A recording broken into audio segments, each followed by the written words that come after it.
Hi, my name is Broo, and I'm heading up a data science and modeling department in our pharmaceutical science research unit.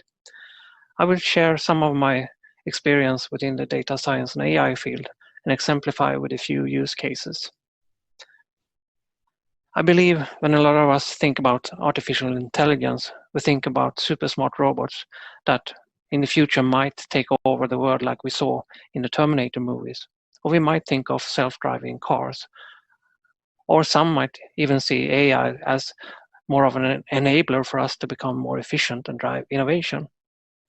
AI is a very broad term that encompasses things like human-machine interactions, but also things like deriving knowledge from data and recommendation on what to do next. Alan Turing made this definition in the early 1950s that AI is a machine that can perform a task commonly being performed by intelligent beings. In the pharma industry, we have been using machine learning to build predictive models for more than 2 decades, but the recent development has reinvented the field. There has been development on the algorithm side, and increased access to large dataset has led to more sophisticated recommendation system and self-learning solutions. Let me focus a little bit on different learning paradigms, which is at the core of machine learning. So if we start by supervised learning. Supervised learning is when we provide information to the learning task so the algorithm can learn from the data we provide, which is what we do in linear regression when we try to approximate an output within a linear or nonlinear combination of inputs. Unsupervised learning, on the other hand, is when we don't provide information to the algorithm. We try to let the algorithm find a pattern in the data. Artificial neural network is another example of deep learning algorithms. In these algorithms, we try to mimic how we envision our brains are working. The deeper we make the network, the more parameters and the more training data we need to be able to derive good models. Reinforcement learning is when an algorithm or an AI agent have learned to perform a task, and we give a reward to the agent when a desired outcome is reached. This is a method frequently used to develop self-learning systems. The model or AI agent becomes better and better the more information, the more we use the model. With these graphs, I'd like to introduce you to a historical view on artificial intelligence. I've searched the scientific literature using SciFinder to find out how the field has been developed over time. If we first look at the top left-hand graph here, we see the number of papers that are stating artificial intelligence that have been published. And it's clear that we see some ups and downs in number of papers. There are like a couple of different waves. If we, on the other hand, search for machine learning, we can see that the last sort of maybe 10 years or so, we have seen a dramatic increase in number of papers. And you should also note that the scale here, that we have much more papers coming out lately on machine learning rather than AI. And if we search using deep learning as a search phrase, the sort of acceleration is even more pronounced the last few years. And it's noteworthy to mention that, in the first 10 months of 2020, more than 8,500 papers has been published referencing deep learning. As a comparison, I've also searched for drug delivery in combination with inhalation. And it's evident that the interest have been picked up in the late 1990s, and it has been sort of a constant interest in the field. There are some variations, but it's fair to say that I think we are on a steep trajectory when it comes to deep learning and machine learning, how it has become popular and more popular over the years. This slide tells the same story as the previous slide, but I like to focus on a few things that I believe have been turning points. As I alluded to before, deep learning and artificial neural network is not necessarily a new technology. Already in the 1950s, the first paper were published describing the concept, and expectations were raised that it would become possible to build intelligent machines. Sure, we got computers, and they became faster, smaller, but not enough to be able to do any meaningful work in the AI field. The math continued to be developed, but the research felt went into sort of a cold state, and funding was reduced. I would argue that there has been two slightly unrelated inventions that had enabled the more modern boost of AI and machine learning. Early in the millennium, the new millennium, computer game industry developed games that need better and better graphics. The consumer market was now driving down prices on graphical process units, GPUs, and the GPUs become faster and faster.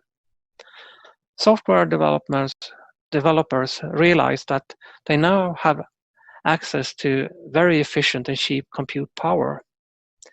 The second invention was on the storage side. Hard drives became larger, faster, cheaper, and it became possible to store a large data set, and we enter into what we sometimes call the big data era. Bringing these two new technologies together, we saw a fast development, for instance, in computer vision area.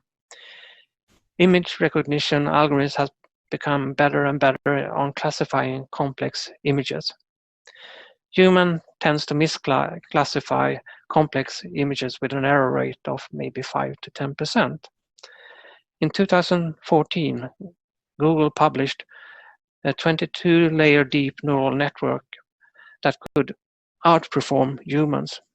The complexity of the model has continued to be developed, and the best models is now showing what we call superhuman performance. The other major milestone was reached when another Google team developed an AI agent that was trained on playing the Go strategy game. They used a combination of supervised learning and reinforcement learning to master the Go game. First, they learned how to play all Go games, about 130,000 Go games that were sort of available in the public domain. Next, they analyzed up to 30 million positions on the game board and derived rules what a strong or a weak position looks like. Next, they let the AI agent play the game against itself using the reinforcement paradigm. Eventually, the DeepMind team challenged the grandmaster of Go game and won the game. I think these two groundbreaking inventions have led to a boost of the field. New application building on those paradigms is published more or less on a daily basis.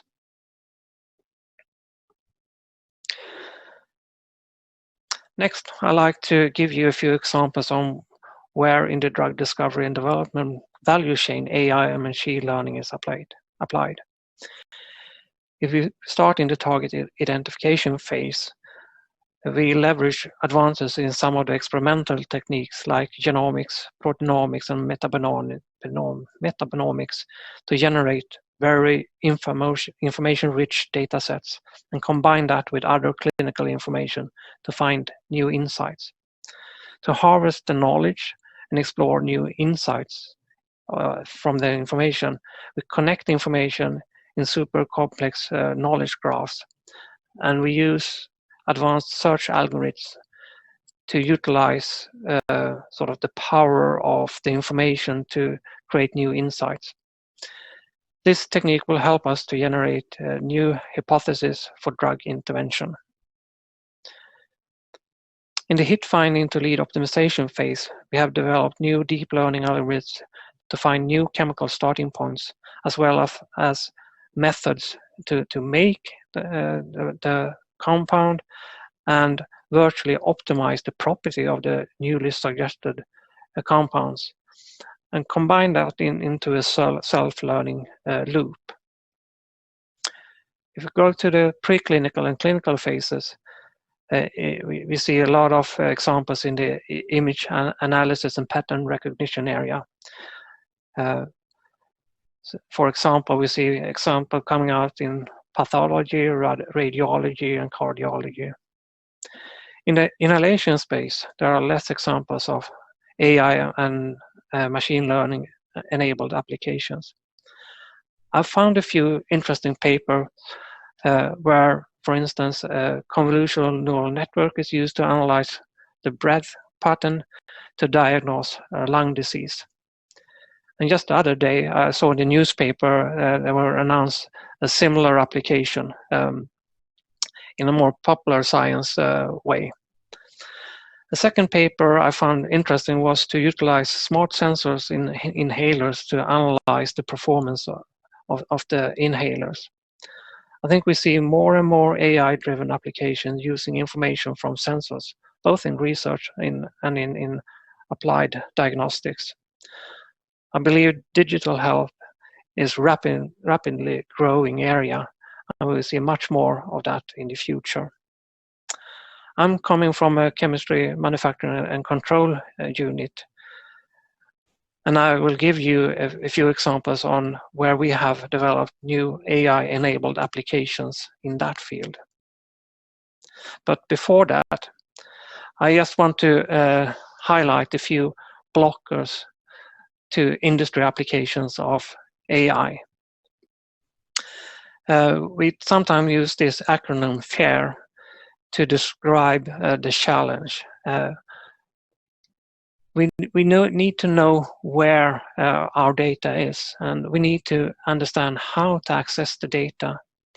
We also need to use a common language to query the data and annotate the information to, at the end of the day, be able to reuse for new purposes.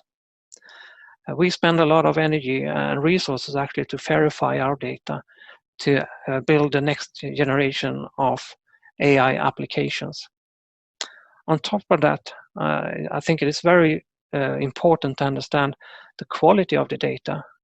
Sometimes we also need to do annotation to do supervised learning. Another really important factor is negative data. Scientists in general tend not to publish negative data. So if we just search in the literature, we only find successful experimentation. However, in our labs, we actually record both successful and unsuccessful experimentation.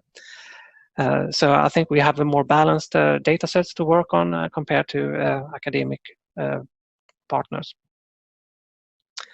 And I also want to stress the importance of having domain knowledge, working close together with the experimentalist to really understand sort of the context where the data was generated.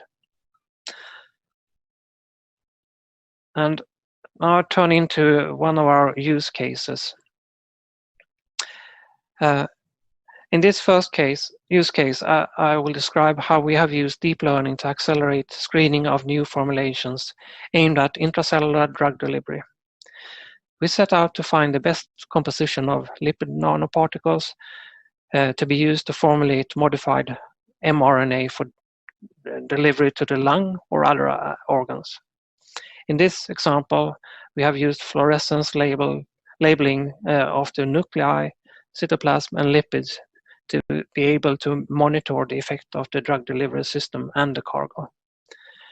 We hypothesized that we could use deep learning to predict the fluorescence labeled images from bright field images.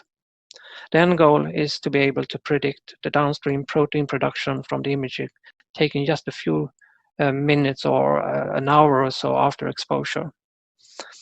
To reach the end goal, we broke down the problem in smaller pieces.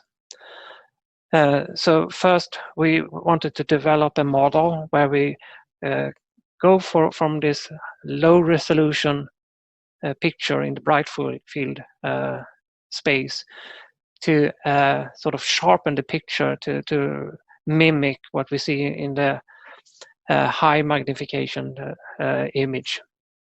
The second thing was, as I mentioned before, the fluorescence staining. So we developed a generative adversarial neural network to predict this target image. And in our in-house or sort of base model, that's the data we see here. Here on the middle row, we see the target images, and in the lower row here, we see the images that we have generated in the computer to mimic these target images as much as possible. But we also thought maybe we can actually attract more brains to solve this problem. So we decided to set up a hackathon to challenge the participants to come up with better models than we have in our base model. So this hackathon was run in collaboration with a rather new, formerly national AI center in Sweden called AI Sweden. AI Sweden is a multidisciplinary consortium of academics, industrial partners from a lot of different industries like automotive industry, communication industry, pharma industry, healthcare providers, startups, and innovation agencies in Sweden. The hackathon was initially planned to be face-to-face, but due to the ongoing pandemics, we had to move into a virtual event. We shortlisted 8 teams, and they came from Sweden and Finland and Hungary, and they were invited to use the hardware provided by AI Sweden for 2 weeks to develop their models and sort of see if they can come up with a model that predicts the nuclei, the cytoplasm, and the lipids from the bright field images that we saw in the previous slide. We also wanted to evaluate how well the predicted images were performing in the downstream analysis we normally do with these fluorescent stained images to understand the effect of on the cells from the drug and the delivery system. So there were like a 2-task competition. The winning team was selected based on the numerical accuracy on both the faithfulness to the pictures, but also the downstream analysis, and also on how well they could pitch their solution to a jury. The winning team is called the Hayes team, came from Uppsala University. Many teams came up with novel solutions, and all teams generated very realistic images. The top teams performed very close on our numerical evaluation, and the jury had a very difficult task to actually distinguish between the top teams. But eventually we selected one winning team. And I think the learnings from this type of exercise was that we got access to a lot of new brains, a lot of fun, a lot of buzz around it, and we are now in the process of using the output from the hackathon in our downstream projects. So just finish up with this slide. AI is certainly an enabler for us to become more efficient and deliver new medicines to patients faster to meet unmet medical need. There are a few other trends that potentially will transform our lives and our businesses. In the graph in the middle of this slide, I've mapped out some key milestone inventions that have enabled us to become more efficient. The efficiency gain is expected to be even further accelerated with some of the more recent inventions. I've touched on things like Internet of Things that allows us to put in sensors in basically any device to monitor usage, provide data to smart applications that could help us in our daily life, but also provide information to the healthcare system or to support early detection of illness. It's very likely that we will be surrounded by smart things in the future, and we have already a lot of wearables and smart homes, smart TVs, etc. Our labs need to be become smarter. So we in AstraZeneca invest a lot in uplifting our labs to become, if you like, smarter. Another trend is, of course, climate changes and the need for us to become more sustainable and reducing our carbon footprint.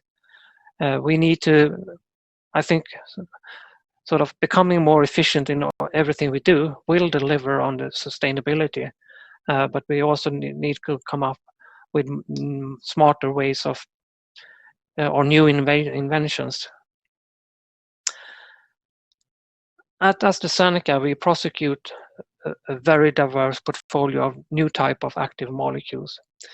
We need to become more efficient to be able to deliver on those our diverse portfolio. 3D printing of human cells on chip is already an established technology, and we'll soon be able to connect organs to build more complex human-like systems on chips. We need to adapt our formulation development to a discovery process with less in vivo data. Clinical trials will become more and more personalized, and that will have an effect on how we are manufacturing and supplying material to clinical trials. I expect our business to be transformed in several aspects when these new technologies start to deliver to its full potential. Just to finish up a bit further into the future, we have a new type of computers, quantum computers, that could potentially solve problems that it is today impossible to solve with classical computers. In my team, we are engaged in a few collaborations to develop chemistry applications to be solved by quantum computers.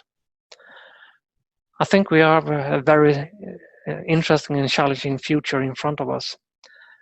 And with that, I think I'd like to thank you for your attention, and I'm happy to take any questions. Thank you, Anders, and apologies that the sound wasn't working there, so we switched to the backup video. But we have had a few questions come through, so Anders, if you can join me. Yep. Obviously, with big data, there's always some concerns of features such as data protection and identifying individuals. Have you got a quick comment on that? Well, yes and no. In my part of the business, we're not dealing with data directly connected to patients. So in that sense, we are in a good position. But at the same time, it is a challenge when we want to connect to more clinical data. And we spend quite a lot of time actually figuring out how to deal with GDPR issues. Okay. And how do we think that we'll be able to marry this improved predictive power that we get from AI with actually building our fundamental understanding and being able to build predictions based on our understanding, not just observation? I love that question because I think we need to do it in parallel. I mean, data can only be, a model from data can only be as good as the underlying data. It will rarely be able to extrapolate. So the more fundamental mechanistic understanding of any given problem we can provide, the better the outcome will be. So I don't see them as exclusive, but sort of combined power. And as a drug developer, how long till we think AI will be able to develop our products for us and allow us to put our feet up? Well, that's kind of question we always get. I would say never, because technology will never be sufficient. You need to be able to master both technology and sort of the software aspects. So I would say, in combination, we need as humans to learn to work with these new tools to create new innovations. That's what the future looked like. It's not machines only, or machines only. Okay, and a final one that's come through. Did any of the Swedish hackathon teams use a deterministic algorithm, or did they all use neural networks? They were all using different flavors of neural networks. Okay. Yeah. And I'm sorry, I didn't fully understand that question myself, so I hope whoever posed it is happy with that. Yeah. So thank you again for your time today, Anders, and appreciate the talk. That was really interesting. Thank you. And we hope to hear more of you in the future as this area develops. Yeah, it will certainly develop. Excellent. Thank you. Thank you.